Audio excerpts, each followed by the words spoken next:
सन्मानयोग गुरु रूप साध संगत जीओ, फतेह प्रवान करने। वाहिगुरू जी का खालसा, वाहिगुरू जी की फतेह।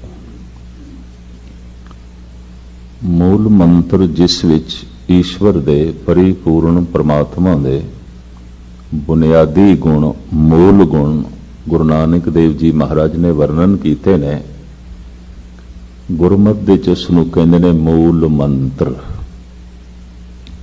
मंत्र बोल, मंत्र बचन, मंत्र शब्द, मंत्र वाक, मूल वाक। आरंभ होंदा है एक तो, वो एक है, वो एक ओंकार है। ओंकार एक ब्रह्मंड की ध्वनि है जो उस एक तो उत्पन्न हुई है। वो एक शक्ति है और ये धुन भी शक्ति है।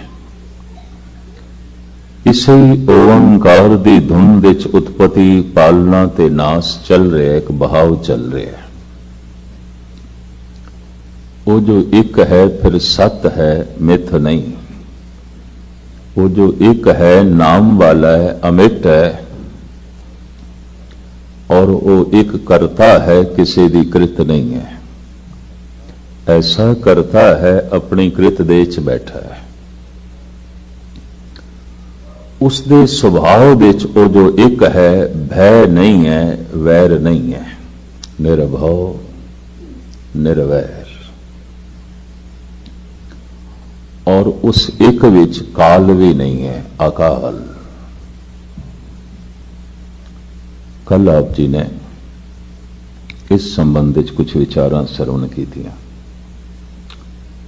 वेदांत आचार्य इस तरह कहते ने, जो काल दे च है माया है, जो अकाल है वो परमात्मा है। जिसनों समा खा जाए माया है, और जो समय को खा जाए वही परमात्मा है, वही ईश्वर है। जिसनों समा नष्ट कर देवे माया है, और जो समय की होंद नूं ही खत्म कर देवे परमात्मा है, ईश्वर है। इस तरह काल अकाल, माया परमात्मा। अकाल नूं कहंदे ने सत है, होंद वाला है। माया नूं कहंदे ने मिथ।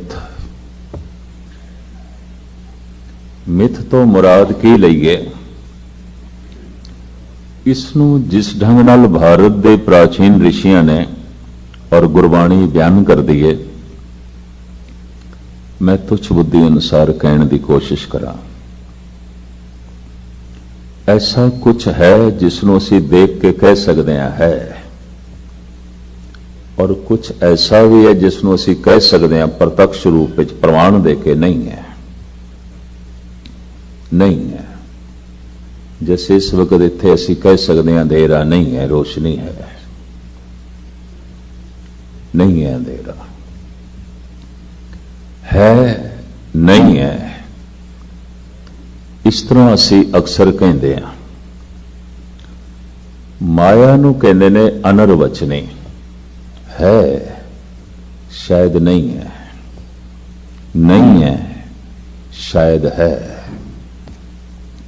इसनूं आप जरा ध्यान नाल श्रवण करना, शायद मैं स्पष्ट कर सकां। गल ते जरा औखी है। माया नूं आख्या गया अनर्वचनी, एक वचन जिस ते पूरा नहीं उतर सकता। एक वचन पूरा हो सकता है परमात्मा ते है। एक वचन दे च गल आख दिती, माया है शायद नहीं है, नहीं है शायद है। एक वचन दे च नहीं बयान कर सकते। है इस तरह नहीं कह सकते, है शायद नहीं है, नहीं है शायद है। तुसी आखोगे ये तो पहेली हो गई। जो है ते नहीं हो जाता, जो नहीं है ते हो जाता है, उसनूं कहंदे ने माया। कतई नहीं होंदा, है, हमेशा है, सदैवी है, वो सत्य है, परमात्मा है, जो है लेकिन किसी वक्त नहीं हो जाता, नहीं है फिर हो जाता है, माया। फिर इसनूं किस तरह प्रत्यक्ष रूप में समझाने की कोशिश करिए, पढ़ने की कोशिश करिए, जानने की कोशिश करिए। गुरबाणी ने जिस ढंग नाल बयान करने की कोशिश की है, मैं कोशिश करदा शायद स्पष्ट कर सकां। दिन नूं असी जो कुछ हाँ, जो परिवारक संबंध ने, जो कारोबारी संबंध ने, जो जात पात, जो कुछ दिन दे समय जागृत अवस्था च लई फिरदे हां, जद सौ जांदे हां नींद आ गई गूढ़ी नहीं है। की जात, की पात, की परिवार, की संसार, की कारोबार, की रुतबा, की औहदा नहीं है, नहीं है। और फिर जैसे जागदे है, जैसे सौंदे एक नवा संसार शुरू हो जाता है सुपनियां दा। अगर कोई मनुख 7 घंटे सुता है तो इंज कह लो गूढ़ी नींद तो उसनों वध तो वध 15 मिनट आई होनी है, जिस दे सुपने नहीं, बाकी तो सुपने चलते रहते। और विद्वान ऐसा मनते ने कि एक सुपने की अवधि समा घट तो घट 20 मिनट तो होना ही चाहिए। बदलते रहते हैं, सारी रात सुपने बदलते रहते हैं। सुपने की दुनिया साडा अचेत मन रचदा है और जागृत की यह रचना साडा सुचेत मन रचदा है। मन के 2 हिस्से इस तरह मने ने, सुचेत अचेत। जागृत अवस्था जो असी बोल रहे हैं, सुन रहे हैं, कर रहे हैं, ये संस्कार सारे दे सारे अचेत मन नूं पहुंच रहे हैं, ये जमा करता है। इस देश बचपन दी सिमरतियां भी पईयां ने। अगर कोई मनुख बिरध है, जवानी दे सारे संस्कार उस दे अंदर पए ने, कीते हुए कर्म, बोले हुए बोल, देखे हुए दृश्य सब पए ने। और इस अचेत मन दे पिछले जन्म का भी पिया है, जिन्हों कहते संचित कर्म, कुछ संग्रह किए सन पिछले जन्म में, वो सारे कर्म भोग नहीं सके, संस्कारां दे रूप में इस जन्म दे मिले ने, रह गए ने कुछ, उन्हां ही कर्मां करके जन्म आउंदा है। तो ये अचेत मन जब रात नूं असीं सौ जांदे हां ते सुचेत मन विश्राम दे चला जांदा है, वो भी थक जांदा है। फिर अचेत अपनी सुपने की दुनिया रच लैंदा है। सुपने दे विच जो कुछ असी देखते हैं उस तो तन प्रभावित होता है। इस वास्ते गुरबाणी ऐसा कहती है, जागृत ते सुपन दे कोई फर्क नहीं है, इको कुछ ने। क्यों? जागृत अवस्था दे मन का प्रभाव तन ते पैंदा है, तन का प्रभाव मन ते पैंदा है। मन दुखी है, जागृत अवस्था च बेचैन है, मुंह मत्था दसदा है, उसदी अखां दसदियां बेचैन है, मस्तक दसदा चाहे कितना कवे पे मैं आनंद चा, खेड़े ते खुशी चा, नहीं, चेहरा दसदा है, इसका व्यवहार दसदा है, इसकी बोल चाल दसती है, दुखी है, बेचैन है, परेशान है, इसका शरीर दस रहा है। सुपने दे च भी अगर कोई डरावना सुपना आ रहा है अचेत मन दे तल ते, शरीर उस तरह प्रभावित होता है जिस तरह जागृत अवस्था दे। ਸੁਪਨ ਅਵਸਥਾ ਵਿੱਚ ਕੋਈ ਦੁਰਾਚਾਰ ਕੀਤਾ ਜਾਏ ਤਨ ਉਸ ਤਰ੍ਹਾਂ ਹੀ ਪ੍ਰਭਾਵਿਤ ਹੁੰਦਾ ਹੈ ਜੈਸੇ ਜਾਗਰਤ ਅਵਸਥਾ ਵਿੱਚ। ਇਹ ਤੇ ਸਾਰਿਆਂ ਦਾ ਤਜਰਬਾ ਹੈ। ਸੁਪਨੇ 'ਚ ਕੁਝ ਕਤਲ ਕੀਤਾ ਹੈ, ਉਤਨਾ ਹੀ ਭੈ, ਉਤਨੀ ਭੱਜ ਦੌੜ ਔਰ ਉਤਨਾ ਹੀ ਸਰੀਰ ਦੇ 'ਚ ਕਾਂਬਾ ਛਿੜਦਾ ਹੈ ਜਿਤਨਾ ਕਿ ਜਾਗਰਤ ਅਵਸਥਾ 'ਚ। ਜਾਗਰਤ ਅਵਸਥਾ ਵਿੱਚ ਜੋ ਮਨ ਦੇ ਵਿਚਾਰ ਨੇ, ਜੋ ਵਿਵਹਾਰ ਹੈ, ਤਨ ਪ੍ਰਭਾਵਿਤ ਹੁੰਦਾ ਹੈ, ਸੁਪਨੇ 'ਚ ਵੀ ਪ੍ਰਭਾਵਿਤ ਹੁੰਦਾ ਹੈ, ਉਤਨਾ ਹੀ ਪ੍ਰਭਾਵਿਤ ਹੁੰਦਾ ਹੈ। ਬਲਕਿ ਕੁਝ ਵਿਦਵਾਨ ਐਸਾ ਵੀ ਕਹਿੰਦੇ ਨੇ ਸੁਪਨੇ 'ਚ ਤਨ ਜ਼ਿਆਦਾ ਪ੍ਰਭਾਵਿਤ ਹੁੰਦਾ ਹੈ ਜਾਗਰਤ ਅਵਸਥਾ ਨਾਲੋਂ ਵੀ। ਕਿਉਂ? ਜਾਗਰਤ ਅਵਸਥਾ 'ਚ ਮਨੁੱਖ ਨੇ ਕੁਝ ਦਬਾਇਆ ਹੈ, ਨਹੀਂ ਕਰਨਾ ਚਾਹੁੰਦਾ, ਸਮਾਜ ਤੋਂ ਡਰਦਾ ਹੈ, ਕਾਨੂੰਨ ਤੋਂ ਡਰਦਾ ਹੈ। ਕਰਨਾ ਤੇ ਚਾਹੁੰਦਾ ਹੈ ਪਰ ਸਮਾਜ ਹੈ, ਕਾਨੂੰਨ ਹੈ, ਡਰ ਹੈ, ਭੈ ਹੈ। ਇਹ ਭੈ ਅਚੇਤ ਮਨ ਦੀ ਦੁਨੀਆ 'ਚ ਖਤਮ ਹੋ ਜਾਂਦਾ ਸੁਪਨਿਆਂ 'ਚ। ਨਾ ਸਮਾਜ ਦਾ ਭੈ, ਨਾ ਕਾਨੂੰਨ ਦਾ ਭੈ। ਜੋ ਜਾਗਰਤ ਅਵਸਥਾ ਵਿੱਚ ਕਤਲ ਨਹੀਂ ਕਰ ਸਕਦੇ, ਸੁਪਨੇ 'ਚ ਕਰਦੇ ਨੇ। ਜੋ ਜਾਗਰਤ ਅਵਸਥਾ ਵਿੱਚ ਚੋਰੀ ਨਹੀਂ ਕਰ ਸਕਦੇ, ਸੁਪਨੇ 'ਚ ਕਰਦੇ ਨੇ। ਜੋ ਜਾਗਰਤ ਅਵਸਥਾ ਵਿੱਚ ਦੁਰਾਚਾਰ ਨਹੀਂ ਕਰਦੇ, ਸੁਪਨੇ ਵਿੱਚ ਕਰਦੇ ਨੇ। ਔਰ ਤਨ ਉਤਨਾ ਹੀ ਪ੍ਰਭਾਵਿਤ ਹੁੰਦਾ ਹੈ ਜਿਤਨਾ ਕਿ ਜਾਗਰਤ ਅਵਸਥਾ 'ਚ। ਇਸ ਵਾਸਤੇ ਗੁਰਬਾਣੀ ਐਸਾ ਕਹਿੰਦੀ ਹੈ, ਜੋ ਜਾਗਰਤ ਦੇ 'ਚ ਹੈ ਇਹ ਦਿਨ ਦਾ ਸੁਪਨਾ ਹੈ, ਔਰ ਜੋ ਅਚੇਤ ਮਨ ਦੀ ਤਲ ਤੇ ਰਾਤ ਨੂੰ ਹੈ ਇਹ ਰਾਤ ਦਾ ਸੁਪਨਾ ਹੈ। ਇੱਕ ਬੰਦ ਅੱਖ ਦਾ ਸੁਪਨਾ ਹੈ, ਇੱਕ ਖੁੱਲੀ ਅੱਖ ਦਾ ਸੁਪਨਾ ਹੈ, ਹਨ ਦੋਵੇਂ ਸੁਪਨੇ।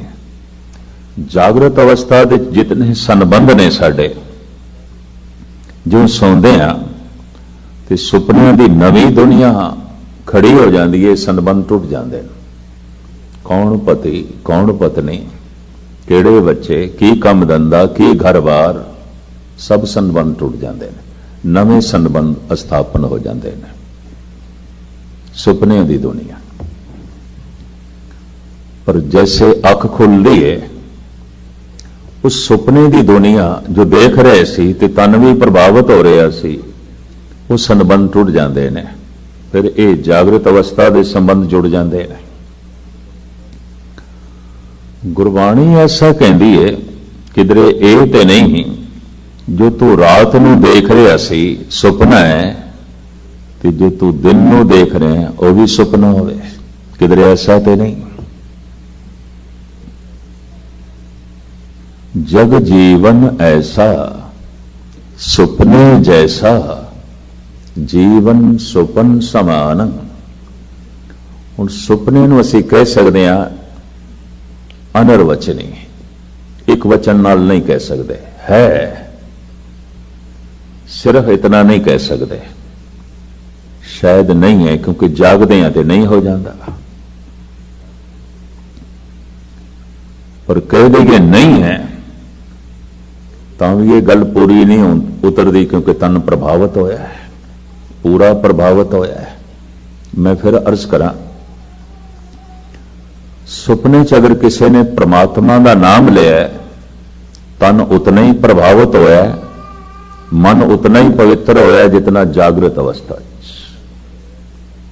ਇਹ ਵੀ ਮੈਂ ਅਰਜ਼ ਕਰਦੇ ਹਾਂ, ਉਤਨਾ ਹੀ ਪਵਿੱਤਰ ਹੋ ਜਾਂਦਾ ਹੈ। ਸ਼ਾਇਦ ਇਸ ਵਾਸਤੇ ਗੁਰੂ ਅਰਜਨ ਦੇਵ ਜੀ ਮਹਾਰਾਜ ਨੂੰ ਕਹਿਣਾ ਪਿਆ, ਜਾਗਨ ਤੇ ਸੁਪਨਾ ਭਲਾ, ਵਸੀਏ ਪ੍ਰਭ ਸੰਗ, ਕਦ ਦੇਖੋ ਹਰ ਆਪਣਾ, ਆਤਮ ਤੇ ਹਰ ਰੰਗ। ਦਿਨ ਨੂੰ ਜਾਗਰਤ ਅਵਸਥਾ ਵਿੱਚ ਇਹਨੇ ਕੋਸ਼ਿਸ਼ ਕੀਤੀ ਨਾਮ ਜਪੀਏ, ਕੋਈ ਰਸ ਮਿਲੇ, ਨਹੀਂ ਸਮਾਂ ਕੱਢ ਸਕਿਆ। ਆਪਣੇ ਸੰਕਲਪ ਦੀ ਪੂਰਤੀ ਨਹੀਂ ਕਰ ਸਕਿਆ, ਨਹੀਂ ਜਪ ਸਕਿਆ, ਨਹੀਂ ਪਾਠ ਕਰ ਸਕਿਆ। तो एक पीड़ा रह गई, एक अफसोस रह गया भी मैं नहीं कर सकिया। करना भी चाहता सी, नहीं कर सकिया, या आलस करके नहीं कर सकिया, या कुछ होर कम पै गए, नहीं कर सकिया, अंदर गल दबी ही रह गई। रात को सुपने च होवेगी, इस सुपने च बाणी पड़ेगा, इस सुपने च नाम जपेगा, और मन उतना ही प्रभावित होगा जितना जागृत अवस्था चाहता है। अगर सुपने च किसी ने दुराचार किया, मैं फिर अर्ज करा, शरीर की उही हालत बनती है जो जागृत अवस्था। तो फिर किस तरह कह दिए सुपना नहीं है? तन तो उतना ही प्रभावित होता है, मन तो उतना ही मैला होता है जो जागृत अवस्था। तो सुपने को किवें कह दिए नहीं है, पर सिर्फ है नहीं कह सकते, है शायद नहीं है, क्योंकि अख खुलती है तो नहीं है। फिर होर संबंध जुड़ देन, फिर परिवार है, संसार है, कारोबार है, ये दुनिया। रात को सौंदे इस संसार नाल संबंध टुट जाता है, नवा संसार, और जैसे जागदे हैं उस संसार नाल संबंध टुट जाता है यह संसार। ऐसा रोज आता है, ऐसा दिन रात रोज आता है, जागृत और निंद्रा दे च रोज आता है। नींद एकदम नहीं आती होंदी। अगर मनुख सौ गया तो इसका मन अजे नहीं सुता, सुपनिया की दुनिया चल रही है। ये 15-20 मिनट ਲਈ किधरे पूरा विश्राम मिल सकता है, वही थकेवा ला देंदा 24 घंटे का, वरना रात को सुत्या तो मनुख काम कर रहा है। फर्क सिर्फ इतना है कि तन प्रभावित तो हो रहा है, भावें तन दौड़दा भजदा नहीं पिया, पर कई दफा इतने गहरे संस्कार रह जाते हैं, लोग सुपने च बोल भी पैंदे हैं, कई दफा उठ भी बैठते हैं, चलते भी हैं। इतना सुपना प्रभावित कर देता है, इतना सुपने का असर पै गया। तो कह दीए नहीं है सुपना, किस तरह नहीं है? तन प्रभावित हो रहा है, मन प्रभावित हो रहा है शायद नहीं है, क्योंकि अख खुलती है, नहीं है। दिन नूं जो कुछ असी देख रहे हैं है शायद नहीं है, क्योंकि सौ जाते हैं तो संबंध टूट जाता है। और ऐसा रोज होता है शायद नहीं है, नहीं है शायद है। इस वास्ते कह देता है संसार है शायद नहीं है, नहीं है शायद है। इसनों माया आख्या। माया दे दो रूप अनिर्वचनी। परमात्मा अकाल है, संसार काल है, समय के दायरे दे विच है, खा जाता समा इसनों। दिन के समय असी जो कुछ देखते हैं इनू रात खा जाती है, और रात के समय च असी जो कुछ होंदे हैं दिन खा जाता है। ऐसा तो रोज होता है। और दिन नूं भी असी प्रभावित होंदे हैं, तन प्रभावित होता है, मन प्रभावित होता है, रात नूं भी प्रभावित होंदे हैं। दिन नूं कदी हसदे हैं, कदी रोंदे हैं, कदी सुख माणदे हैं, कदी दुखी होंदे हैं। सुपने च भी ऐसा, कुछ सुख भरे सुपने, कोई दुख भरे सुपने। किसी च रस मिल रहा होंदा है, किसी च बेरसी, किसी च मिलाप हो रहा होंदा है, किसी च विछोड़ा, किसी च पुण्य हो रहा होंदा है, किसी च पाप। सुपनियां दा जिन्हां ने अध्ययन किया वो विद्वान कहते हैं जागृत अवस्था दे मनुख वध तो वध 5% ही पाप कर सकता, इस तो ज्यादा नहीं। कानून का डर है, समाज का डर है एक दिन दे, क्योंकि झूठ बोलना भी पाप है, गलत वेखना भी पाप है, गलत करना भी पाप है। ये मनुख बहुत नहीं कर सकता, सीमा विच करेगा। क्योंकि कानून का डर है, समाज का डर है। रात नूं ये बंदिश रहिंदी नहीं सुपने च। तो फिर आप सुन के हैरान होवोगे, जिन्होंने सुपनिया का अध्ययन किया है वो कहते रात नूं 90% मनुख पाप करता है। सुपने माड़े ही चलते, गंदे चलते, ठीक नहीं चलते। समाज का डर नहीं रह जाता, कानून का डर नहीं रह जाता। तो फिर मनुख वो कुछ कर छड़दा है जो दिन नूं नहीं कर सकता, क्योंकि दिन नूं समाज सामने है, कानून सामने है, डर है, भय है। रात नूं ये अचेत मन कानून ते समाज नूं एक पासे रख के सब कुछ कर लेंदा है। और कुछ विद्वान ऐसा कहते हैं सब कुछ कर लेना चाहिए, नहीं तो दबाव, ये तनाव मनुख नूं पागल भी कर सकता है। क्योंकि दिन नूं जो कुछ करना चाहता सी नहीं कर सके, कानून का डर है। अगर रात नूं सुपने च भी ना कर सके, इतना बोझ वधेगा, इतना तनाव वधेगा, बहुत छेती पागल हो सकता है, बड़ा जल्दी पागल हो सकता है। तो खैर मैं फिर अर्ज करा, सुपना है शायद नहीं है, नहीं है शायद है। किस तरह कह दी? सुपने च लोग रोंदे हुए देखे ने, तन प्रभावित होंदा देखे, बोलते हुए देखे ने, सुपने विच कई वाहिगुरू कहते भी देखे ने। सुपने च कह गए, जबान भी बोल पई है। उन्होंने कहते ने नींद दे बरड़ांदा पिया, एवं नहीं बरवा रहा। सुपना है, अचेत मन इतना प्रबल रूप में प्रभावित हो रहा है कि उसने अपना पूरा प्रभाव तन ते भी पा दिता है। जबान चल पई है सुतियां सुतियां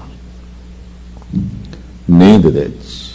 भगत कबीर ते कहते ने, सुपने हूं बिरड़ाए के जह मुख निकसे राम, ताके पग की पनही मेरे तन को चाम। सुपने विच प्रभावित होके अगर किसी की जबान चो राम निकल गया तो इसका मतलब जागृत अवस्था च कहना चाहता सी, नहीं कह सकिया। जागृत अवस्था दे सोचता रहा, राम नाल जोड़ा, राम बोला, नहीं मौका मिल सकिया। ये तड़प रह गई उसके अंदर। रात नूं सुपने च निकल रही है तड़प, राम। तो कबीर कहते ने, दिन की तड़प रात नूं सुपने च निकल रही है।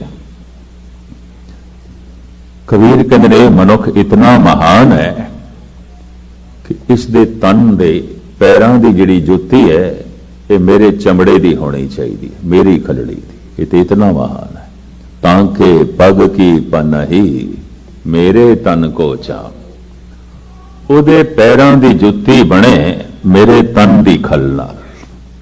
वो तो इतना महान है। लेकिन फिर भी अर्ज करा, सुपना सुपना है। सुपने आया भी गया, जो आया वो तो चला गया। मैं जल भरिया रोए, सुपने च आया चला गया, रो रहे। तो जागृत अवस्था च की है, मिले है, चला गया, रो रहे।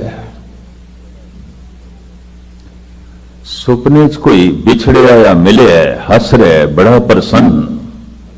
जागृत अवस्था च की आउंदा, यही कोई आउंदा, कोई मिलाप हो गया सज्जन मित्र दा, हस रहा, खुश। दिन की खुशियां रात नूं नहीं हो जांदियां ने, रात दियां खुशियां दिन नूं नहीं हो जांदियां। दिन दे दुखड़े रात नूं नहीं हो जांदे ने, और रात दे गम ते दुख संताप दिन नूं नहीं हो जांदे ने। इस नूं कहंदे ने अनरवचनी है, शायद नहीं है, नहीं है शायद है। तो साफ कह देता है समुच्चा जगत है, शायद नहीं है। जद किधरे ਮਨੁੱਖ ਦੀ ਤੀਜੀ ਅੱਖ ਖੁੱਲਦੀ, ਜਿਹਨੂੰ ਤ੍ਰਿਲੋਚਨ ਕਹਿੰਦੇ ਨੇ। ਤ੍ਰਿਲੋਚਨ ਤੀਸਰਾ ਨੇਤਰ ਦੋ ਅੱਖਾਂ ਦੇ ਮੱਧ ਵਿੱਚ ਹੈ। ਇਹ ਦੋ ਅੱਖਾਂ ਦੋ ਦੇਖਦੀਆਂ ਨੇ, ਔਰ ਉਹ ਇੱਕ ਅੱਖ ਖੁੱਲ ਜਾਏ ਤ੍ਰਿਲੋਚਨ, ਫਿਰ ਇੱਕ ਦਿਖਾਈ ਦਿੰਦਾ, ਸਭ ਕੁਝ ਮਿਟ ਜਾਂਦਾ, ਇਹ ਨਹੀਂ ਰਹਿੰਦਾ। ਜੇ ਸਭ ਕੁਝ ਮਿਟ ਜਾਂਦਾ ਹੈ ਉਸ ਤੀਜੀ ਅੱਖ ਦੇ ਸਾਹਮਣੇ, तो फिर दो अखां दे सामने जो कुछ है सुपने और की है। जग जीवन ऐसा सुपने जैसा, जीवन सुपन समान, ज्यों सुपना अर पेखना, ऐसे जग को जान। गुरु तेग बहादुर से किस तरह मन ली है, औखी गल है। दिन दे सुपने नो सच मनना बड़ा औखा है। रात दे सुपने नो कदी बगौर मुताला करना, कोशिश भी करिए सच मन ले, जाग के मनुख नहीं मनता। नहीं, सब झूठ सी। रात ਨੂੰ जो कुछ होया सब मिथ्या सी। कितना उपदेश देइए, रात ਨੂੰ जो तूने मिलिया, रात जो तू देखिया, रात जो तू कीता वो सच है। कहता नहीं, नहीं सच है, वो तो हुण नहीं हो गया है। अगर रात में जो कुछ तू देखे है, जो कुछ तू कीता है और प्रभावित भी होया है, तो हुण दिन में कहना है सब झूठ है, तो किधरे ऐसा तो नहीं कि दिन में जो कुछ तू देख रहे हैं, वर्त रहे हैं, खुश हो रहे हैं, गमगीन हो रहे हैं, किधरे ऐसा तो नहीं ये भी झूठ हो गए। कूड़ मियां कूड़ बीबी खप होए खार, मारकन सब कुछ कूड़, इस सारे दा सारा संसार काल सब नूं नहीं है कर देंदा है, लेकिन फिर भी है, प्रभावित हो रहे हैं मन। है नहीं है, नहीं है, है। शंकराचार्य ने एक कोई गल कह दी, माया नहीं है, संसार नहीं है। वेदांते कहते रहे अनिर्वचनीय है, शायद नहीं है, नहीं है शायद है। और उन्होंने कह दिता नहीं, बिल्कुल मिथ है, सत नहीं है, मिथ है, नहीं है। गंगा तो स्नान करके आ रहे सन ये शंकराचार्य, अपने जमाने के बड़े विद्वान महान, और चार धाम बकायदा इन्होंने ही बनाए, चार कुंटां दे अजे भी ये गद्दी चल रही है। इंज कह लो जिवें साडे विच अकाल तख्त सिरमौर है, उथों दा फैसला सिख जगत दे लई सिरमौर है, हिंदू जगत लई शंकराचार्य दा फैसला आखिरी फैसला है, धार्मिक फैसला। शायद आपनूं पता होवे कि नहीं, जगन्नाथ पुरी दे दर्शन करने लई जब देश की प्राइम मिनिस्टर इंदिरा गांधी गई सी, तो पुजारियों ने कहा सी इत्थों की परंपरा के मुताबिक तू अंदर प्रवेश नहीं कर सकती, मंदिर विच नहीं जा सकती। क्यों? तू फिरोज गांधी नाल विआही है, वो हिंदू नहीं सी। ये मंदिर केवल हिंदुओं लई है, गैर हिंदू नहीं आ सकता। लेकिन इंदिरा गांधी ने हट किया, मैं आई हाँ उचेचा, तो सोचे देश के प्राइम मिनिस्टर की तोहीन बड़ी चर्चा होएगी। पुजारियों ने कह दिता चलो हुण साडे वस की गल नहीं, जो शंकराचार्य जी फैसला करनगे। तो शंकराचार्य धार्मिक तल ते हिंदू जगत विच सुप्रीम है, उसका फैसला आखिरी फैसला है। पता शंकराचार्य ने की किया, नहीं प्रवेश कर सकती, ये नहीं जा सकती। साडी वैदिक रीति के मुताबिक, मनोसिमरती के मुताबिक ये नहीं जा सकती। वापस जाना पिया, आई सी उचेचा दर्शन करन। साल विच एक दफा बहुत वड्डी यात्रा निकलती उत्थे रथ की, ते जगन्नाथ की अंदर मूर्ति है, उसकी यात्रा निकलती है। उस रथ का रसा खिंचना हिंदू जगत बहुत पुण्य मनते हैं, ਤੇ ਇਹ ਵੀ ਉਸ ਰਸੇ ਨੂੰ ਖਿੱਚਣ ਦੇ ਲਾਲਸਾ ਲੈ ਕੇ ਆਈ ਸੀ ਵੀ ਦਰਸ਼ਨ ਵੀ ਕਰਾਂਗੇ, ਨਾਲੇ ਰਥ ਦਾ ਰਸਾ ਵੀ ਖਿੱਚਾਂਗੇ। ਨਾ ਰਥ ਦੇ ਰਸੇ ਨੂੰ ਹੱਥ ਲਾਣ ਦਿੱਤਾ, ਨਾ ਮੰਦਰ ਦੇ ਵਿੱਚ ਪ੍ਰਵੇਸ਼ ਮਿਲਿਆ। ਔਰ ਮੈਨੂੰ ਚੰਗੀ ਤਰ੍ਹਾਂ ਯਾਦ ਹੈ, ਮੈਂ ਉਹਨਾਂ ਦਿਨਾਂ 'ਚ ਨੇੜੇ ਹੀ ਸੀ, ਜਗਨਨਾਥਪੁਰੀ ਦੇ ਟਾਟਾ ਨਗਰ ਮੈਂ ਸੀ। ਕਾਫੀ ਦੇਸ਼ ਦੇ ਵਿੱਚ ਹਲਚਲ ਮਚੀ ਇਸ ਗੱਲ ਦੇ ਉੱਤੇ, ਪਰ ਹੁਣ ਸ਼ੰਕਰਾਚਾਰੀਆ ਨੇ ਆਖਰੀ ਉਸ ਦਾ ਫੈਸਲਾ, ਆਖਰੀ ਫੈਸਲਾ ਸ਼ਾਇਦ ਆਪ ਦੀ ਗਿਆਤ 'ਚ ਗੱਲ ਹੋਵੇ ਕਿ ਨਾ, ਦਿੱਲੀ ਤੇ ਅਹਿਮਦਾਬਾਦ ਦੇ ਵਿੱਚ ਇੱਕ ਬੀਬੀ ਬਹੁਤ ਅੱਛੀ ਕਥਾਵਾਚਕ ਹੈ, ਸਨਾਤਨ ਮਤ ਦੇ ਚ ਵੇਦ ਮੰਤਰਾਂ ਦਾ ਪਾਠ ਕਰ ਰਹੀ ਸੀ। ਸ਼ੰਕਰਾਚਾਰੀਆ ਨੇ ਬੰਦ ਕਰਾ ਦਿੱਤੇ। ਹਿੰਦੂ ਰੋ ਰੀਤੀ ਦੇ ਮੁਤਾਬਕ, ਮਨੋ ਸਿਮਰਤੀ ਦੇ ਮੁਤਾਬਕ ਇਸਤਰੀ ਵੇਦ ਪਾਠ ਨਹੀਂ ਕਰ ਸਕਦੀ, ਨਹੀਂ ਉਚਾਰਨ ਕਰ ਸਕਦੀ। ਯੱਗੋ ਪਵਿੱਤ ਵੀ ਨਹੀਂ ਹੋ ਸਕਦਾ ਉਸਦਾ, ਔਰ ਵੇਦ ਮੰਤਰਾਂ ਦਾ ਉਚਾਰਨ ਵੀ ਨਹੀਂ ਕਰ ਸਕਦੀ। ਬੰਦ ਕਰਵਾ ਦਿੱਤੇ ਸਨ ਸ਼ੰਕਰਾਚਾਰੀਆ ਨੇ। ਇਸ ਦਾ ਫੈਸਲਾ ਆਖਰੀ ਫੈਸਲਾ ਹੈ। ਜੈਸੇ ਅਕਾਲ ਤਖਤ ਦੇ ਜਥੇਦਾਰ ਦਾ ਫੈਸਲਾ ਆਖਰੀ ਫੈਸਲਾ ਹੈ, ਸਿੱਖ ਜਗਤ ਦੇ ਜੋ 6ਵੇਂ ਪਾਤਸ਼ਾਹ ਦਾ ਸਨਮਾਨ ਰੱਖਦਾ ਹੈ, ਉਹ ਉਸ ਫੈਸਲੇ ਤੇ ਕਿੰਤੂ ਪਰੰਤੂ ਨਹੀਂ ਕਰਦਾ, ਟੀਕਾ ਟਿੱਪਣੀ ਨਹੀਂ ਕਰਦਾ। ਹਿੰਦੂ ਜਗਤ ਦੇ ਇਹ ਜਦ ਫੈਸਲਾ ਹੋਇਆ, ਭਾਵੇਂ ਕਈਆਂ ਨੂੰ ਚੰਗਾ ਨਹੀਂ ਲੱਗਿਆ ਸੀ ਵੀ ਮੰਦਰ ਦੇ ਦਰਸ਼ਨ ਨਹੀਂ ਕਰ ਸਕਦੀ ਇੱਕ, ਔਰ ਦਰਸ਼ਨ ਕਰਨ ਲਈ ਆਈ ਹੈ, ਔਰ ਫਿਰ ਦੇਸ਼ ਦੀ ਪ੍ਰਾਈਮ ਮਿਨਿਸਟਰ ਹੈ, ਲੇਕਿਨ ਕਿਸੇ ਨੇ ਸ਼ੰਕਰਾਚਾਰੀਆ ਤੇ ਕਿੰਤੂ ਪਰੰਤੂ ਨਹੀਂ ਕੀਤੀ। ਆਪਸ ਵਿੱਚ ਇਧਰ ਉਧਰ ਗੱਲਾਂ ਕਰਦੇ ਰਹੇ, ਲੇਕਿਨ ਸਿੱਧਾ ਕੋਈ ਵੀ ਕੁਝ ਨਹੀਂ ਕਹਿ ਸਕਿਆ ਵੀ ਇਸ ਦਾ ਫੈਸਲਾ ਆਖਰੀ ਫੈਸਲਾ ਹੈ ਸ਼ੰਕਰਾਚਾਰੀਆ ਦਾ। ਇਹ ਸਿਰਮੌਰ ਹੈ। ਸ਼ੰਕਰਾਚਾਰੀਆ ਆਦਿ ਜਿਸ ਤੋਂ ਇਹ ਗੱਦੀ ਆਰੰਭ ਹੋਈ, ਅੱਜ ਤੋਂ ਕੋਈ ਇੰਜ ਕਹਿ ਲੋ 2000 ਸਾਲ ਪਹਿਲੇ ਇਹ ਗੱਦੀ ਪੁਰਾਣੀ ਚਲੀ ਆ ਰਹੀ ਹੈ। ਇਸ਼ਨਾਨ ਕਰਕੇ ਗੰਗਾ ਤੋਂ ਆ ਰਹੇ ਨੇ ਬਨਾਰਸ ਦੀ ਗੱਲ। ਰਸਤੇ ਵਿੱਚ ਇੱਕ ਸ਼ੂਦਰ ਸੜਕ ਸਾਫ਼ ਕਰ ਰਿਹਾ ਸੀ, ਉਹ ਕਿਧਰੇ ਛੂ ਗਿਆ ਸ਼ੰਕਰਾਚਾਰੀਆ ਨੂੰ, ਕਿਉਂਕਿ ਸਿਰ ਵਿਚਾਰੇ ਦਾ ਨੀਵਾਂ ਸੀ ਤੇ ਬੁਹਾਰੀ ਦੇ ਰਿਹਾ ਸੀ, ਛੂ ਗਿਆ। ਸ਼ੰਕਰਾਚਾਰੀਆ ਨੇ ਤਾੜਨਾ ਕੀਤੀ, ਐ ਸ਼ੂਦਰ ਤੂੰ ਮੈਨੂੰ ਭ੍ਰਸ਼ਟ ਕਰ ਦਿੱਤਾ, ਮੈਨੂੰ ਫਿਰ ਇਸ਼ਨਾਨ ਕਰਨਾ ਪਏਗਾ ਜਾ ਕੇ, ਤੂੰ ਅਛੂਤ ਹੈ। ਪਤਾ ਸ਼ੂਦਰ ਨੇ ਕੀ ਆਖਿਆ? ਮਹਾਰਾਜ ਸਾਰਾ ਸੰਸਾਰ ਮਾਇਆ ਹੈ, ਨਹੀਂ ਹੈ, ਸ਼ੂਦਰ ਦੀ ਛਾਇਆ ਹੈ, ਫਿਰ ਤੇ ਸੰਸਾਰ ਨਾਲੋਂ ਮੇਰੀ ਛਾਇਆ ਤੇ ਬਹੁਤ ਵੱਡੀ ਹੋ ਗਈ, ਮੈਂ ਵੀ ਰੱਬ ਦੇ ਬਰਾਬਰ ਹੋ ਗਿਆ।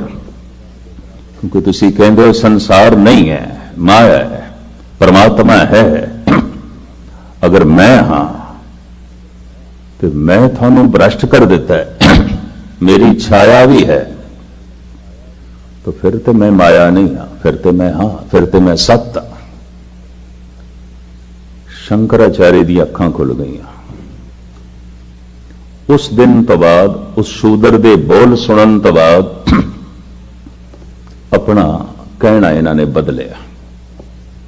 फिर पता की कहना शुरू किया, संसार है शायद नहीं है, नहीं है शायद है, माया है।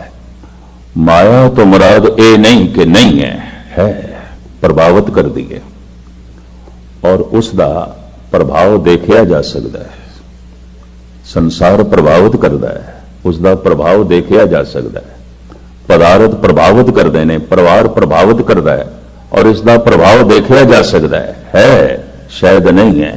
क्योंकि रात को असी जब सो जाने तो ਜਿਹੜੀਆਂ ਜਿਹੜੀਆਂ चीज़ां दिन ਨੂੰ प्रभावित कर रही सन रात ਨੂੰ नहीं ने, टूट गई, खत्म हो गई। है शायद नहीं है, नहीं है शायद है, इसनों कहने ने काल।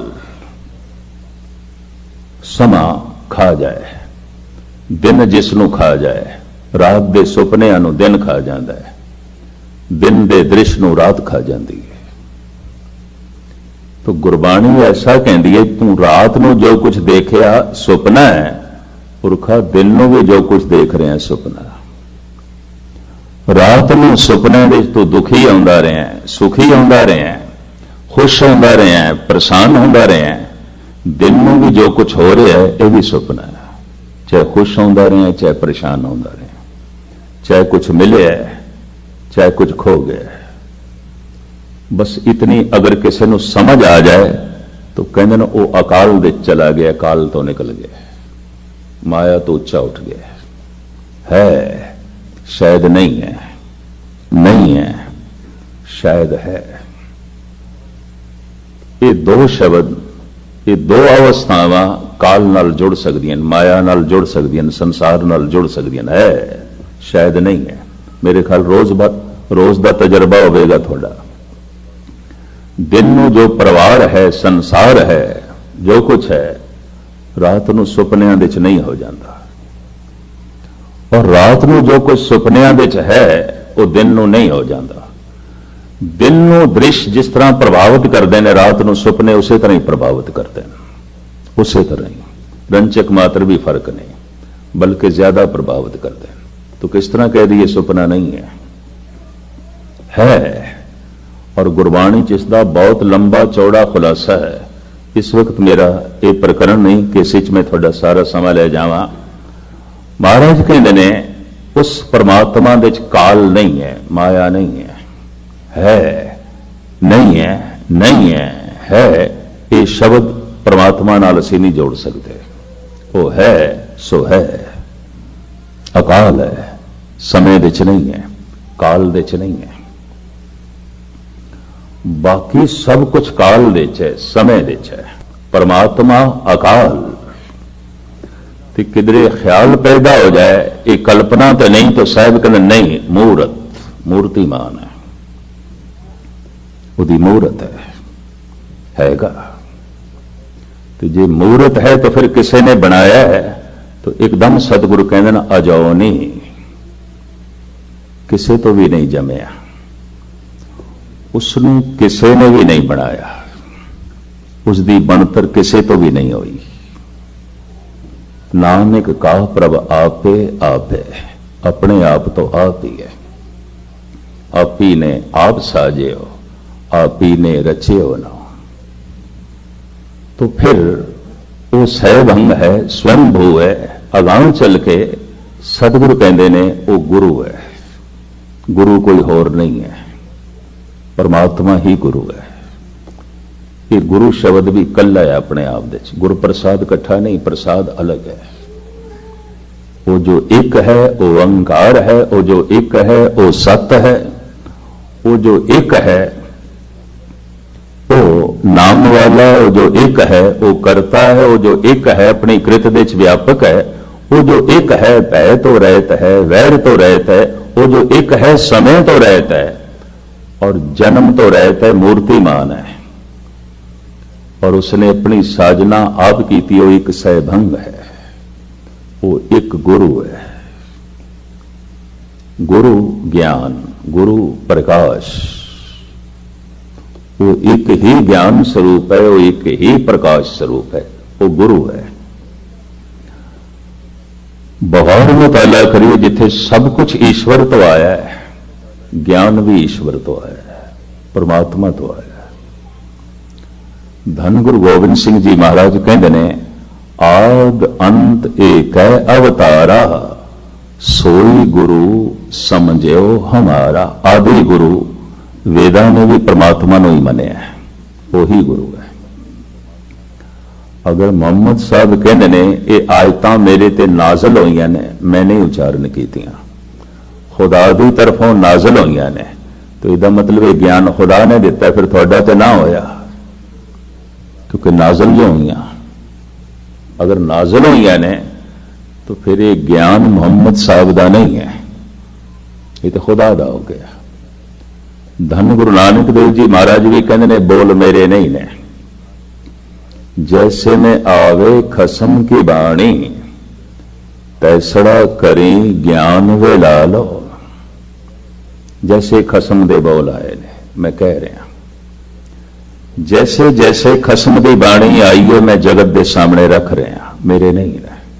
तो जे बोल सारे खसम दिन तो ज्ञान सारा परमात्मा का है, ईश्वर का है।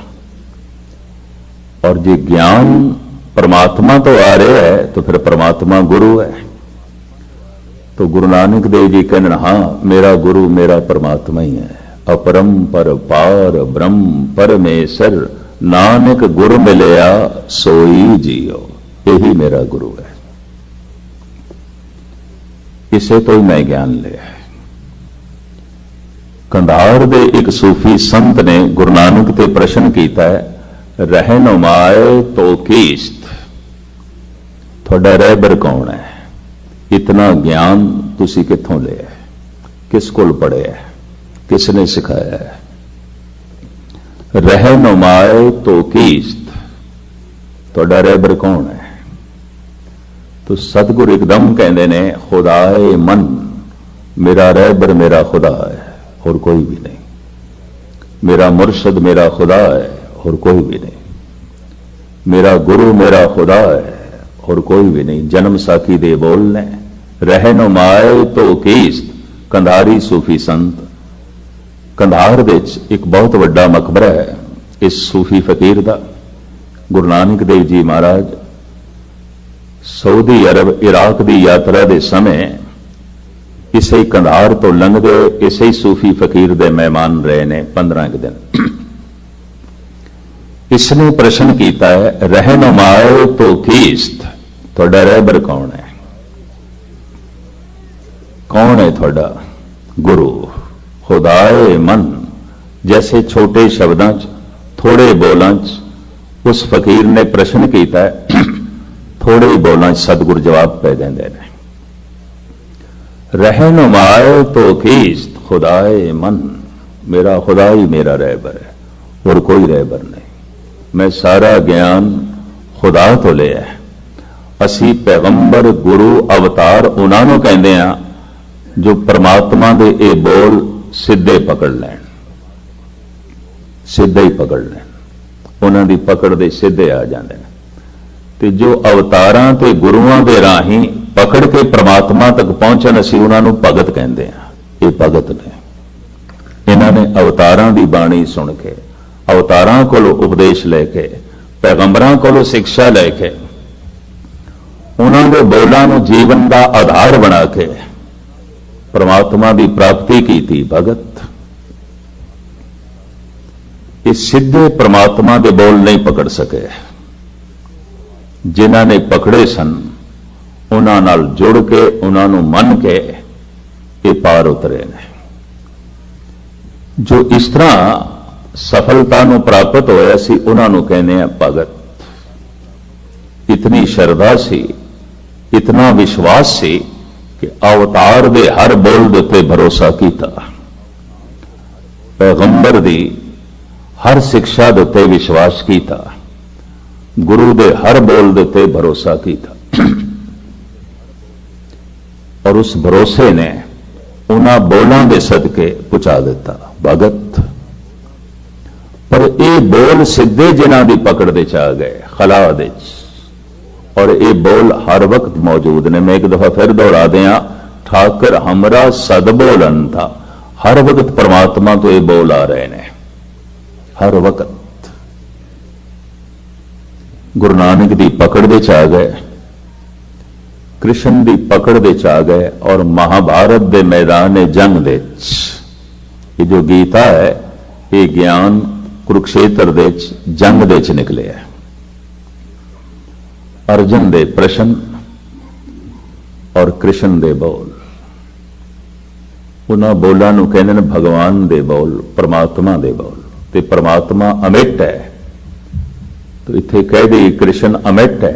शरीर ते सुपना से रुखसत हो गया, वो बोल अमिट ने। वाकई गीता अमिट है, क्योंकि बोल ते परमात्मा दे ने, ईश्वर दे ने। कृष्ण आए चले गए, पर वो जो भगवान शब्द का उच्चारण कर रहे सन, भुलेखा पै गया अगे चल के। ये भगवान दे बोल ने, भगवान कह रहे हैं। मैं शब्द जोड़िया है ऋषि वेद व्यास ने, क्योंकि गीता लिखती रूप विच उन्होंने जगत के सामने रखी, श्री कृष्ण ने स्वयं नहीं रखी। बस इतों थोड़ा जिहा मुगालता पै गया।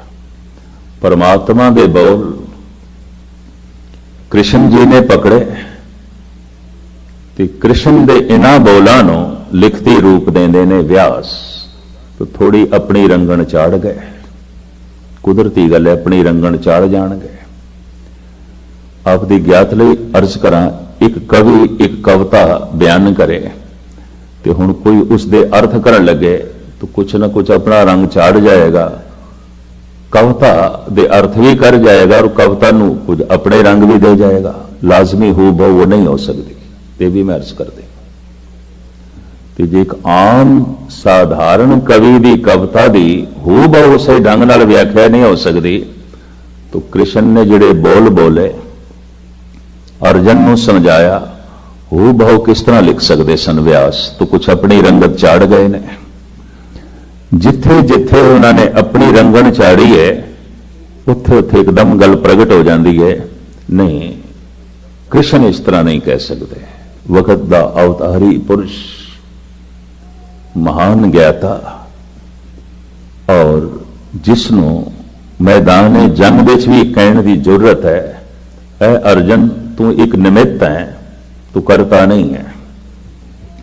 तू जो ये कहना है ये मेरा गुरु, ये मेरे भरा, इन्हों मार के मैं की खटना है, तू निमित्त है। तू कौन है मारने वाला? तू नहीं मार सकता। तू स्वभाव का क्षत्रिय है, सूरवीर है, और नहीं लड़ेगा ता भी तेरे दिल दिमाग देते ऐसा बोझ रहेगा, तेरे अंदर लड़ाई जारी रहेगी। ये करना ही पड़ेगा तेनों। तू करता नहीं है, निमित्त है, और अपना करतापन एक पासे कर दे, इस जंग विच भी तू परमात्मा नाल जुड़ जाएगा। युद्ध भी तेनों समाधि लीन कर देगा। अगर तेरा करतापन तेरे नाल है तो तेरा त्याग भी तेनों परमात्मा नाल नहीं जुड़न देगा, तेरा त्याग भी तेनों ईश्वर नाल नहीं जुड़न देगा, क्योंकि तेरा करतापन मौजूद होगा उत्थे। ये गहरी गल अर्जन की पकड़ विच आ गई। उन्हें सुटे शस्त्र फिर चुक ले सन।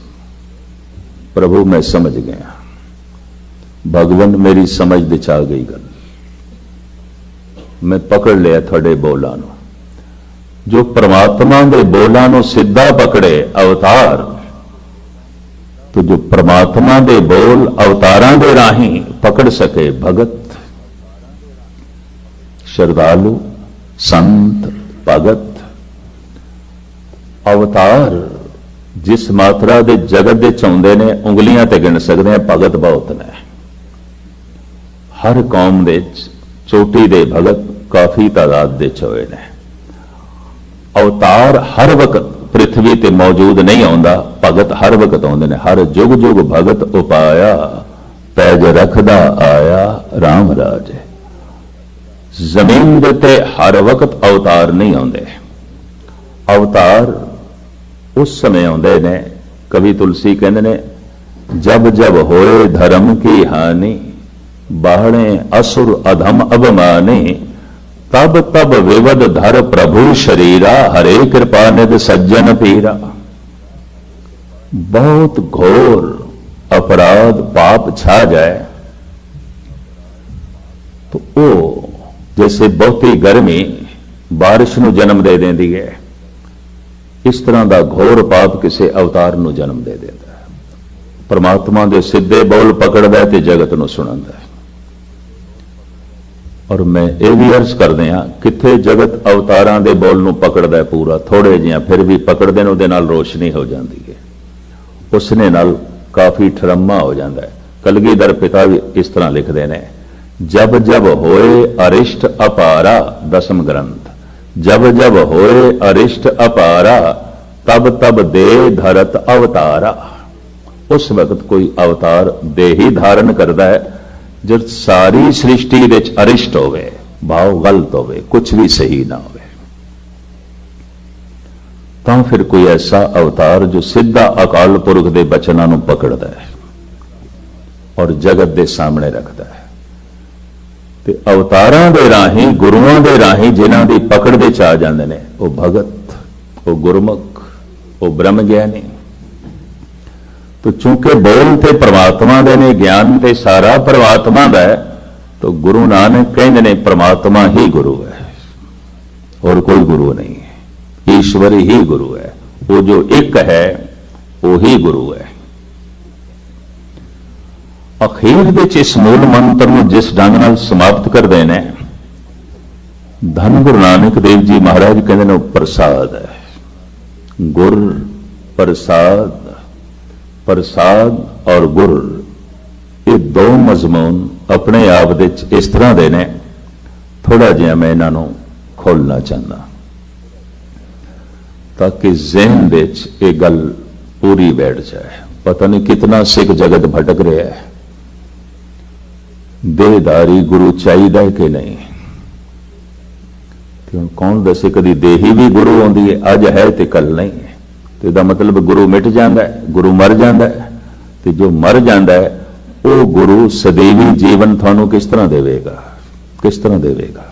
गुरु ते शब्द है, गुरु ते ज्ञान है। ज्ञान गुरु आत्म उपदेशो, नाम दे बहुत लगाओ। किसी देही को भी जाओगे तो वो जो उपदेश कर रही है, उपदेश नू हृदय च वसाओगे कि उस देही नू? जे आखो देही नू हृदय च वसाना है तो उपदेश सुनने की लोड़ ही नहीं, फिर की लोड़ है? तो जे उपदेश नू हृदय च वसाना है तो तां ही हृदय बदलेगा, तो फिर देही की कोई कीमत ही ना रहेगी। देही का उतना ही सन्मान जिवें किसी ने कोई कपड़े पहने होवन ते कपड़ियां की कदर, कपड़ियां का सन्मान, बई फलाने के कपड़े ने, फलाने के वस्त्र ने। जिवें रुमालियां का असीं सत्कार करते हैं, गुरु ग्रंथ साहब के रुमाले ने। पर हुण मैं अर्ज करा, ये अखर ये भी रुमाले ने, कागज ये भी रुमाले ने। अखरां दे जो ज्ञान है यही परमात्मा है। भोरे दे चों गुरु नूं कढना पैंदा है, मक्खण शाह लबाणा बनना पैंदा है। गुरु ते हर वक्त भोरे च है, ये भी मैं अर्ज कर दें। 22 देहधारी गुरु बाहर बैठे सन ते हजारां लोग भुल जाते सन, उन्होंने मत्था टेक के वापस हो जाते सन। तसल्ली नहीं आती सी किसी की।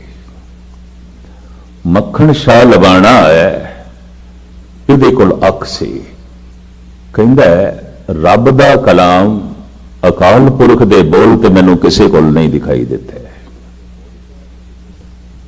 तो चलो ये साधक होणगे, संत होणगे, ये अवतार नहीं ने, ये नहीं ने, ये गुरु नहीं ने। चलो अभ्यासी होणगे। गुरु होण दा दावा इन्हां दा झूठा है।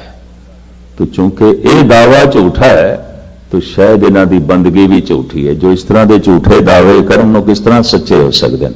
मक्खण शाह लबाणे दी सोचनी है। बकाले विच एक हलवाई तो पुछदा इत्थे कोई होर भी है जो गुरु नानक की गद्दी का वारिस होवे? उस हलवाई ने कहा सोडी बंश का एक तेगा कमला है। गुरु प्रताप सूरज दे जिस तरह लिखे है, एक तेगा कमला है, भोरे च रहिंदा है, भोरे दे च बाहर नहीं आउंदा।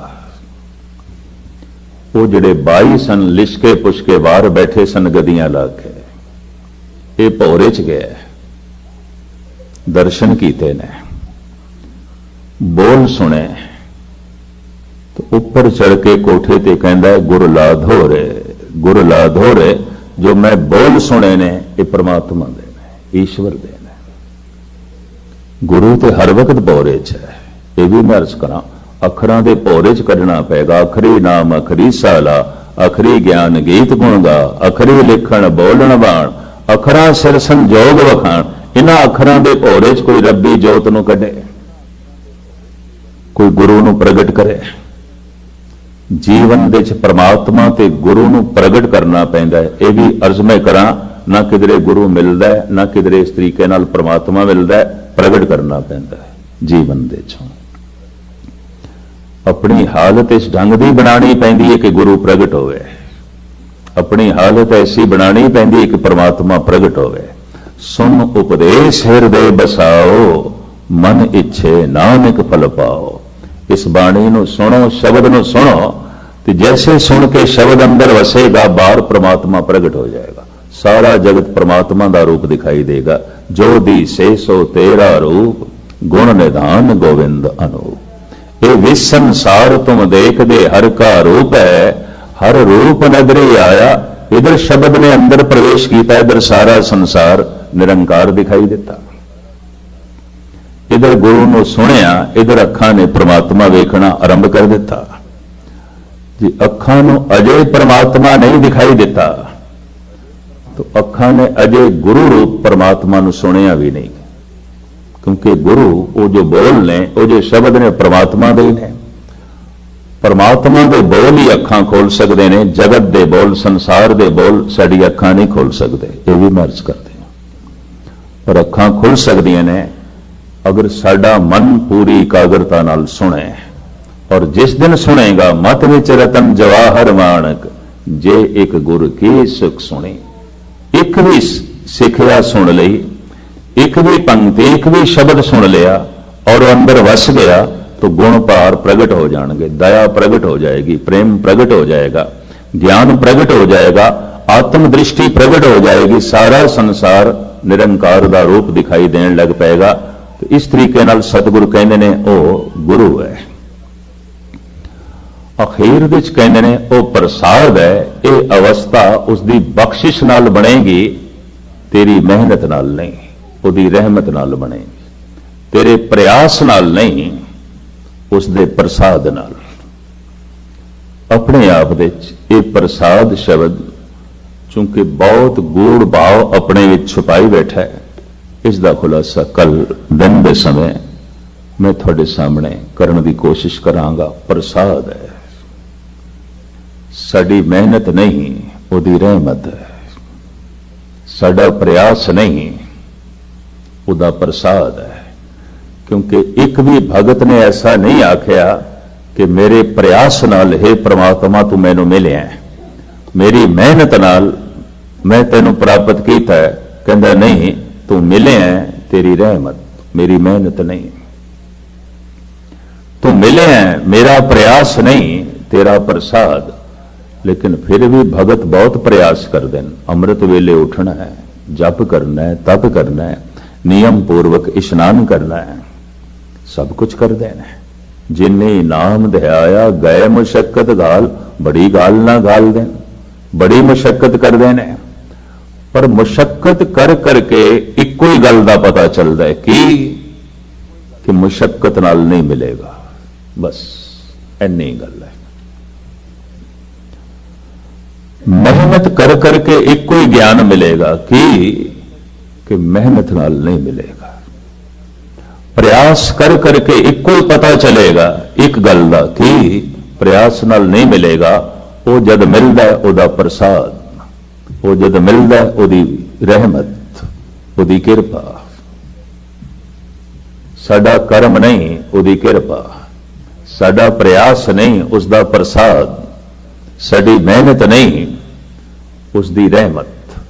अगर मेरी मेहनत नाल मैनू परमात्मा मिल गया तो मेरी मेहनत उसकी कीमत है। इतनी मैं मेहनत करांगा, मिल जाएगा, किसी को भी मिल जाएगा। फिर परमात्मा अमुल नहीं है। फिर ये शब्द कहने बनते नहीं, कीमत पाए न कहा जाए, कहने वाले तेरे रह समाए। तेरी कीमत नहीं है, तेरा कोई मुल नहीं है, मेरा कोई भी कर्म तेरा मुल नहीं है, मेरा अमृत वेले का उठना तेरा मुल नहीं है, मेरा वाहिगुरु वाहिगुरु का जप करना तेरा मुल नहीं है, तीर्थों का इशनान, दान पुण्य सेवा ये तेरा मुल नहीं है, राम राम का रटन ये तेरी कीमत नहीं है। तू मिले है, मेरी मेहनत नहीं, तेरी रहमत। तू मिले है, मेरा प्रयास नहीं, तेरा प्रसाद। और जद मिले है प्रसाद ही है, जद मिले है उसकी रहमत ही है, तो मेहनत करने की की लोड़ है। यकीन जानो मेहनत कर करके ही पता चलता, मुझे नहीं पता चलता। मेहनत कर करके इतना ही पता चलता है कि मेहनत नाल नहीं मिलेगा। गुरु नानक इसनों इस तरह कहते हैं, गाल ना मिलियो सेव ना मिलियो मिलियो आए अचिंता। मल्ला पहला गुरु नानक दी बाणी। गाल नाल नहीं मिलिया, सेवा नाल नहीं मिलिया, दान नाल नहीं मिलिया, पुन नाल नहीं मिलिया। कोई दान करोड़ां दा उसकी कीमत नहीं, कितनी सेवा जीवन भर दी उसकी कीमत नहीं, कितना जप जिंदगी भर दा उसकी कीमत नहीं मिलता। न कीते जप नाल मिलता है, न दिते दान नाल मिलता है, न कीती सेवा नाल मिलता है। फिर किस तरह मिलता है? वो मिलता है अचनचेत। गाल न मिलियो सेव न मिलियो मिलियो आए अचिंता। अचनचेत मिले तो अचनचेत किस तरह मिल गया? उसका प्रसाद, उसकी बख्शिश, उसकी रहमत। मेहनत नहीं, उसकी रहमत। आया ये रहमत आखिर होंदी होगी, कोई ढंग तो है, कोई तौर तरीका तो है। इन्हां गुंजलों गुरबाणी ने जिस ढंग नाल खोलिया, मैं कल आप जी के सामने रखने की कोशिश करांगा और समय नूं मुख रखदे होए इंज कह लो कल समाप्ति कर देंगे। उंज ये मूल मंत्र धन गुरु ग्रंथ साहब जी महाराज की सारी बाणी मूल मंत्र की व्याख्या है।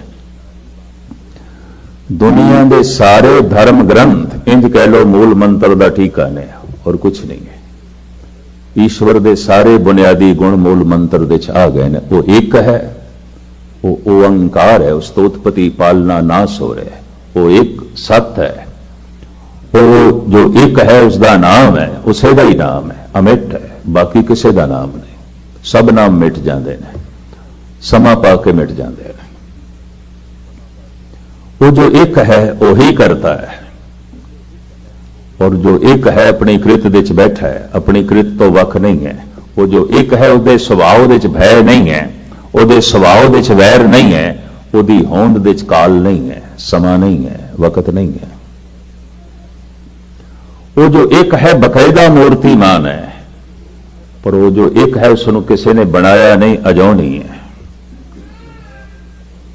वो जो एक है सहभंग है, अपने आप तो आप ही विस्तृत होया है, अपना पसारा उसने आप ही कीता है, आप ही ने आप साजियो, आप ही ने रचे होना।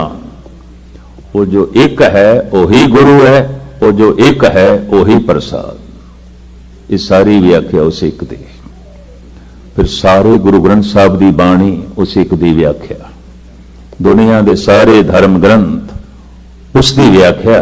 जेड़े मूल गुण धन गुरु नानक देव जी महाराज ने मूल मंत्र दे बयान किए ने, गुर प्रसाद, इसका थोड़ा जिहा खुलासा कल आप जी के सामने रख के इस दौर दे जो आप जी नाल संजोग बनया 2 हफ्तियां का, कल जो है समाप्ति करांगे। रोज आप समा कटते रहे, सतगुर रहमत करन कि गुरुद्वारे आने का ख्याल रोज आवे थानू। मैं इतना अर्ज कर दिया, जिवें आदमी पुत्रां कोल बैठता है, मित्रां कोल बैठता है, पत्नी कोल बैठता है, पति कोल पत्नी बैठती है, भरा कोल भरा बैठता है, जैसे मित्रां कोल बैठते हैं इसी तरीके नाल गुरु कोल आके बैठना चाहिए। और थोड़ा जिहा मैं अपने अनुभव के आधार पर कह दें, नहीं कीर्तन हो रहा तां भी ना सही, बैठना भी लाभकारी है। इतना भाव होवे कि असीं गुरु नानक दे कोल बैठे हैं, असीं कलगीधर दे कोल बैठे हैं, ये बैठना भी लाभकारी हो जाएगा। सुनना तो लाभकारी है, बैठना भी लाभकारी है, लेकिन इतना तो करना ही पड़ेगा ताकि मन के भाव इस तरह के जो है बनन। खैर बाकी विचारां कल थानू जो है लेटना करा। एक दफा मैं फिर दोहरा दें, वो गुरु है, सारा ज्ञान उसे तो आ रहा है, सिर्फ सूरज की रोशनी उसे तो नहीं आ रही, ज्ञान की रोशनी भी उसे तो आ रही है। और वो प्रसाद है, उसते करोपी नहीं है, उसदे सराप नहीं है, वो जालिम नहीं है, रहमान है, रहीम है, वो करीम है, वो प्रसाद है, वो बख्शिंद है, वो दयालु है, वो कृपालु है, वो कठोर नहीं है। खुदा ऐसियां सजावां देंदा है, ऐसियां करनियां सजावां, जिथे जिथे जो कुछ भी लिखे है यकीन जानो गलत लिखे है, गुस्ताखी माफ। कोई नहीं देता किसी को सजाएं, सजा बन के आती हैं अपनी खताएं। ये भी मैं अर्ज करते हैं, ना जगत किसी ने कोई सजा देंदा, ना परमात्मा। साडे अपने लक्षण ही सानू सजा दे देंदे ने, साडी अपनी करनी ही सानू सजा दे देंदी है। असी अपने कीते करके ही जो है दुख पा लेंदे आ। परमात्मा दुख देने वाला नहीं है। अगर दुख देने वाला है तो फिर उन्होंने रहीम कहने की लोड़ नहीं है, उन्होंने करीम कहने की लोड़ नहीं है, उन्होंने रहमान कहने की लोड़ नहीं है, उन्होंने प्रसाद कहने की लोड़ नहीं है, उन्होंने कृपालु ते दयालु कहने की लोड़ नहीं है। वो ते इतना दयालु ते कृपालु है, इतना प्रसाद है कि ईरानी सूफी संत हाफिज कहते ने, सद साला बा इम्तिहान गुनाह ख्वाहम करद। ऐ खुदा 80 साल की उम्र च इसने ये बोल रचे ने। कहता तू मैनू 100 साल तक जे जिंदा रखिया, 80 साल का तो मैं हो गया, ते 80 साल तक मैं गुनाह ही कीते ने, ते जे बाकी होर तू मैनू 20 साल की जिंदगी दिती ना तो मैं गुनाह करांगा। पुण्य नहीं करने, पाप करने ने। सद साला बा इम्तिहान गुनाह ख्वाहम करद। एक फकीर दे मुंह ये बोल चंगे नहीं लगते, पर फकीर बड़े निराली बिरती का फकीर सी। ईरान के जितने फकीर हुए ने उन्होंने एक चोटी का फकीर है। उंज उस धरती ने बहुते फकीर पैदा किए। शेख सादी सी, उमर ख्याम सी, फिरदौसी उत्थे ही होया, हाफिज जो है उत्थे होया, शेख सादी उत्थे ही होए ने, शमस तबरेज उत्थों ही आए सन, सरमद भी उत्थों ही आया सी। इस तरह के बहुत सारे चोटी के सूफी संत उस जमीन ने पैदा किए हैं। उन्होंने एक ये है हाफिज। जिस तरह हिंदुस्तान की मिट्टी ने ऋषि पैदा किए, मुनि पैदा किए, ज्ञानी पैदा किए, भगत पैदा किए, संत पैदा किए, अवतार पैदा किए, ईरान की मिट्टी ने कुछ फकीर पैदा किए, सूफी संत पैदा किए। उन्होंने हाफिज का अपना एक खास नाम है। कहता सद साला बा इम्तिहान गुनाह ख्वाहम करद। ऐ खुदा जी 100 साल तक मैं जिंदा रहा, पिछली जिंदगी तो मेरी गुनाह च बतीत हुई है, अगे होर भी गुनाह करांगा, 100 साल तक करांगा। अगर तू 100 साल की मैनू जिंदगी दी, क्यों? ऐ खुदा तू तो मेरे कदम कदम ते इम्तिहान लेना, मैं फिर तेरा इम्तिहान लेना है। कि ता जुर्म मन अस्त बेश या रहमत तो, मैं एक पलड़े दे च रखांगा अपने 100 साल दे गुनाह, तोलांगा। एक पलड़े च रखांगा 100 साल दे गुनाह, और दूजे पलड़े दे च रखांगा तेरी एक पल दी रहमत, एक पल दी बख्शिश, एक पल दी किरपा। कहता मेरा अनुभव कह रहा है तेरी एक पल दी रहमत इतनी ज्यादा है कि मेरे 100 साल के गुनाह ते कुछ भी नहीं ने, कुछ भी नहीं ने। एवं मैं हिरदा बोझल पिया करता, कुछ भी नहीं ने। कृष्मा रहमते शाह का जब देखा हशर ने, चीख उठा हर बेगुनाह मैं भी गुनाहगारों में हूं। तू इतना बख्शिंद, इतना दयालु। ये फकीर कहता मेरे अनुभव च आ गई है गल, बाकी दे 20 साल में रहा तो पाप करांगा।